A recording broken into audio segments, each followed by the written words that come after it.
And so the courier who had cheated death in the cemetery outside Good Springs cheated death once again, and the Mojave wasteland was forever changed.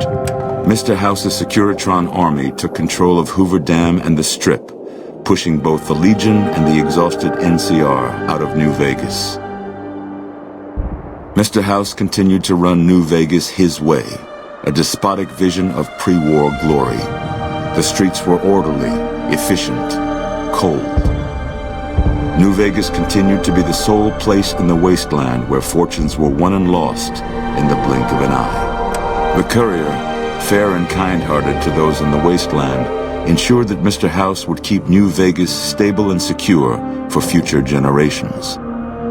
Mr. House afforded him every luxury at his disposal in the Lucky 38, out of gratitude and a quiet sense of pride for his choice in lieutenants.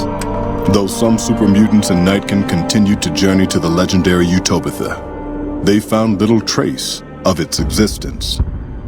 Some eventually found their way to Jacobstown, but many wandered off into the wastes, confused and disheartened. After a long and eventful life, Raoul's luck finally ran out during his time with the courier. Mr. House showed little interest on the boomers, who eventually began venturing out to Nellis to meet and trade with travelers. Buried beneath tons of rubble, the Mojave chapter of the Brotherhood of Steel was no more. Those few who were outside the Hidden Valley bunker when it was destroyed settled into new lives, or headed west to find a new chapter to join.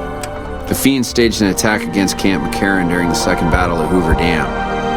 During the NCR's retreat, the Fiends overwhelmed many of the troopers before Mr. House's Securitrons could deal with them. After Mr. House gained control of New Vegas, he sent a Securitron to Good Springs as a token of appreciation for helping the courier. Victor was a mixed blessing, however, as he continually monitored the town for Mr. House. The slaughter of the Van Graffs and the Crimson Caravan caused no end of trouble for NCR back west. Already struggling, NCR's supply line suffered further as the two caravans withdrew support until the massacre in the east was resolved. Cass lived to see Hoover Dam in its old world glory, humming with power the likes of which the Mojave had never seen. Vegas burned brighter than ever. Securitrons filled the streets, and Cass's heart skipped, just a little. Her last words were to the dam, and to herself. We were going full speed ahead, but facing backwards the whole time. Thanks to the courier and Lily, a cure for the Nightkin's schizophrenia was found shortly after Dr. Henry's experiment concluded. Nightkin and other super mutants in the wasteland flocked to Jacobstown, and the town became known as a haven where a mutant could find peace.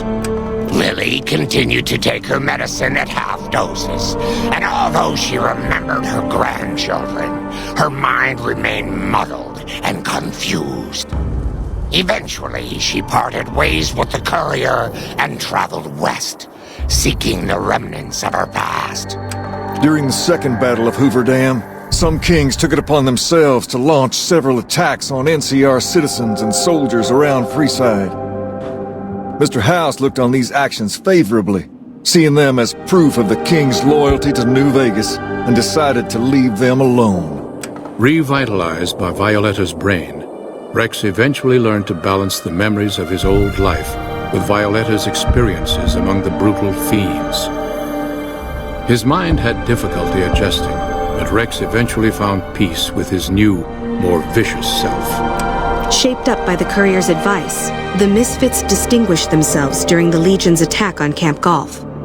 Mags was finally promoted to sergeant, and the rest of the Misfits received an official commendation. They continued to serve with distinction for many years.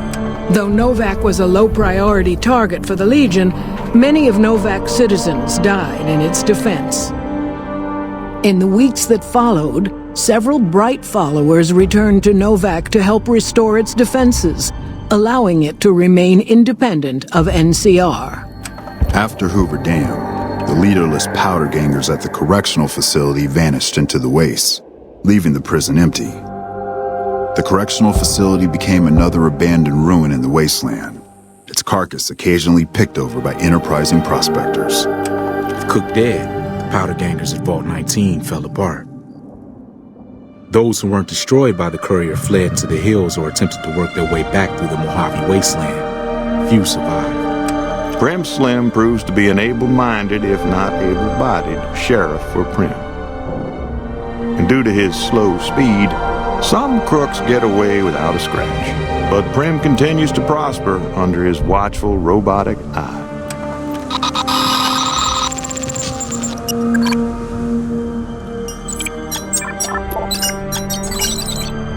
And so the courier's road came to an end, for now. In the new world of the Mojave Wasteland, fighting continued, blood was spilled, and many lived and died just as they had in the old world.